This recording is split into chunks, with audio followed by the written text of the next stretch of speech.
back to my channel. My name is Carly Stevens. I'm a teacher and author, and this is English Nerd.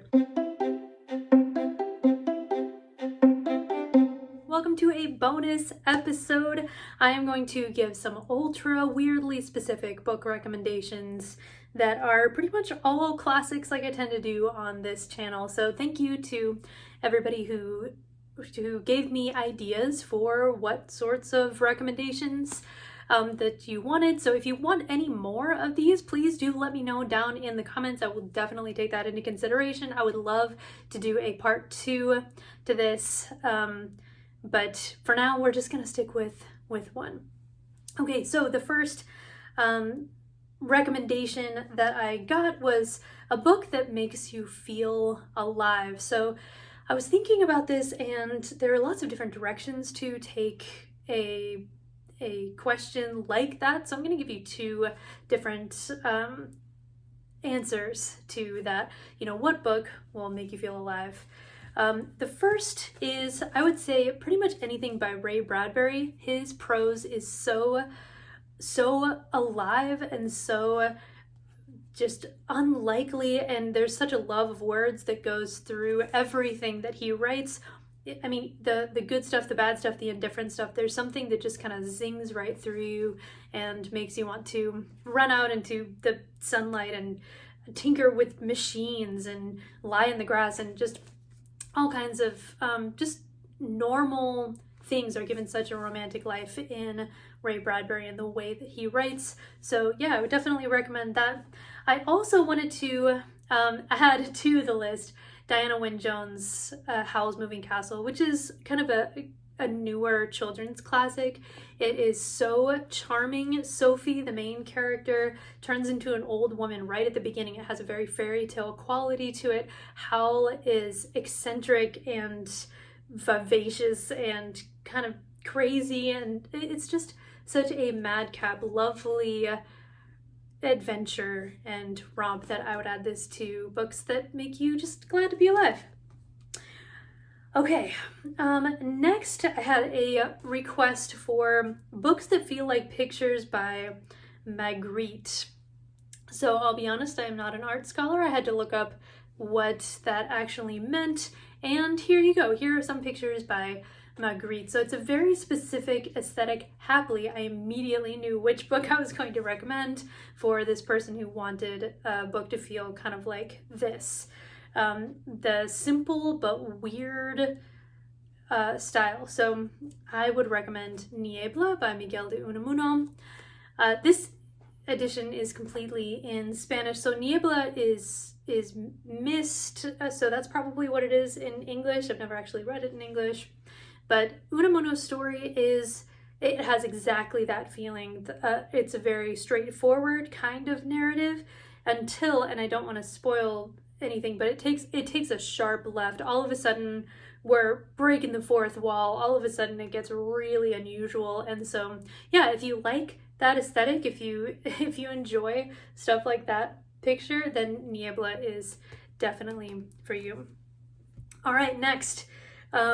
What to read if you decide to live in a tree stump with nothing but books, bread, cheese, and a candle, which you handle responsibly. You are in a tree stump in order to read.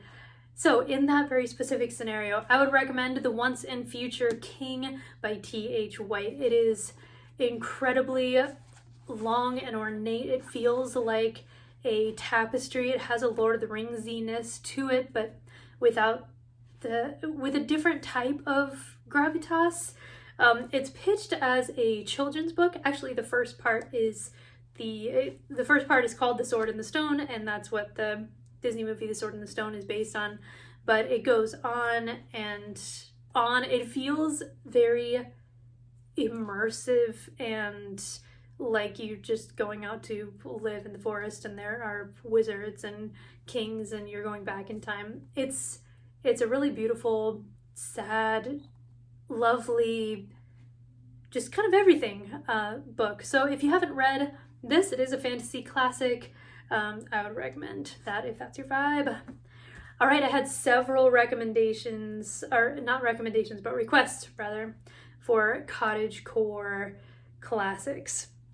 The Cottagecore classic that immediately jumped to mind is The Secret Garden by Frances Hodgson Burnett. It does not get any more cottagecore than this in my mind. I've heard that some other books have some deep cottagecore aesthetic to it, but honestly, The Secret Garden, and it just makes you want to find a door and go into this secret place and be with the plants and foster them back to life, and so it can be this fantasy world inside what would normally be your mundane world. So if you have not read The Secret Garden yet, maybe you missed it as a kid, then I would definitely recommend this book. The latest movie did not do it any sort of justice. I don't know about other movies because I haven't seen them, but the one with Colin Firth, I thought, Colin Firth, it's gonna be great, and it was just whatever.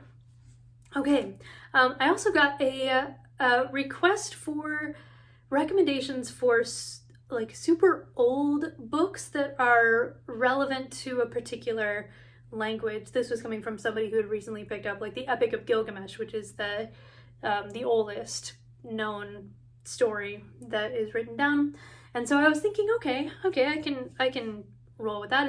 It's pretty broad, you know, old books, that's kind of my thing.